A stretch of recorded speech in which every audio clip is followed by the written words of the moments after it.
Wow. Turkish coffee ba yan?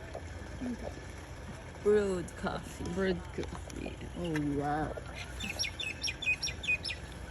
May pa-French press pa yun.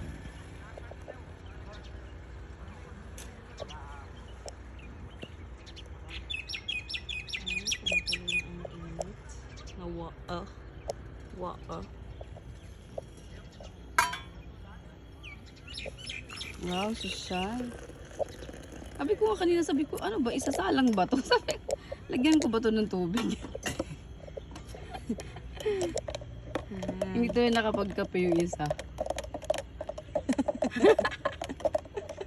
May mga ano naman dyan ah. 3 in 1. Kaya 3 in 1 ako dyan sa loob. Hanapin mo nga lang kasi medyo...